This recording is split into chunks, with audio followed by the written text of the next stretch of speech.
জ্বালানি সংকটে উত্তরাঞ্চলে এখনও স্বাভাবিক হয়নি পেট্রোল অকটেনের সরবরাহ। এ নিয়ে আরো জানাতে সৈয়দপুর থেকে যুক্ত হচ্ছেন আমিরুল বাপ্পি। বাপ্পি, এখন উত্তরাঞ্চলের কি অবস্থা? জ্বালানি পরিস্থিতি স্বাভাবিক হয়েছে কিনা?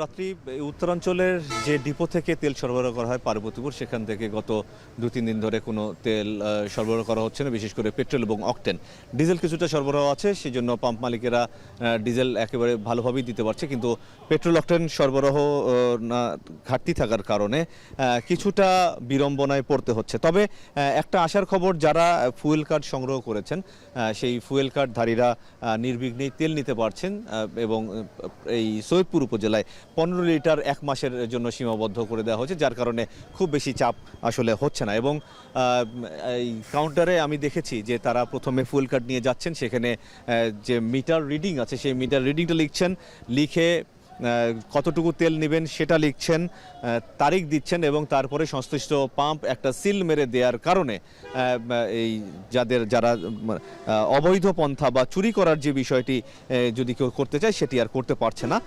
এবং একই সাথে আমরা গত কিছুদিনের যে চিত্রটি দেখেছি যে লম্বা লম্বা লাইন থাকতো, 1 কিলোমিটার, আধা কিলোমিটার পর্যন্ত লাইন থাকতো, 3 থেকে 6 ঘন্টা অপেক্ষা করতে হতো। এই অপেক্ষার বিষয়গুলো এখন আর দেখতে পাচ্ছি না, কারণ যারা ফুয়েল কার্ড সংগ্রহ করেছে তাদের হর হামেশাই তেল লাগছে না। একবার 500 টাকার বা 1000 টাকার তেল নিলে তাদের আসলে কয়েকদিন চলে যাচ্ছে।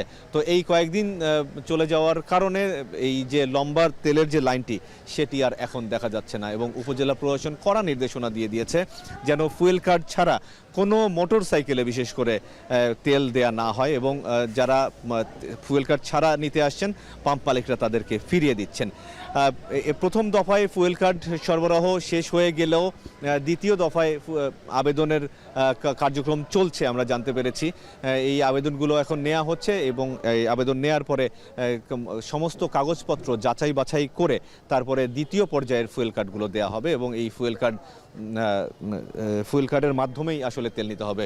এবং প্রশাসন বলছে এতে করে যে লাভটি হয়েছে, যে যাদের বৈধ কাগজপত্র এতদিন ছিল না বা ড্রাইভিং লাইসেন্স ছিল না বা কোনো ধরনের কাগজের ঘাটতি ছিল, তারা এখন সেই ঘাটতিগুলো পূরণ করে নিচ্ছে। এতে দুটো লাভ হয়েছে, একদিকে যেমন ফুয়েলের যে ক্রাইসিস সেটি কিছুটা হলেও কমেছে, অন্যদিকে সরকার বড় অঙ্কের একটা রাজস্ব এখান থেকে পাচ্ছে। যারা এতদিন মোটরসাইকেল বা গাড়ির যারা কাগজপত্র করেনি, রেজিস্ট্রেশন করেনি বা ড্রাইভিং লাইসেন্স করেনি, সেই কাজগুলো এখন অতি দ্রুত করা হচ্ছে ফুয়েল কার্ডের এই কারণে। এবং কড়া নির্দেশনা আছে, আমি উপজেলা প্রশাসনের সাথে কথা বলেছিলাম, তারা বলেছে যে কড়া নির্দেশনা আছে যেন কোনো ফুয়েল পাম্প এই ফুয়েল কার্ড ছাড়া যেন তেল না দেয়। কিছু কিছু ফুয়েল পাম্পে অকটেন দেওয়া হচ্ছে, কিছু কিছু ফুয়েল পাম্পে পেট্রোল দেওয়া হচ্ছে, ভাগ করে আছে, কিন্তু যারা ফুয়েল কার্ডধারী আছেন তারা নির্বিঘ্নে এখন পর্যন্ত পাচ্ছেন।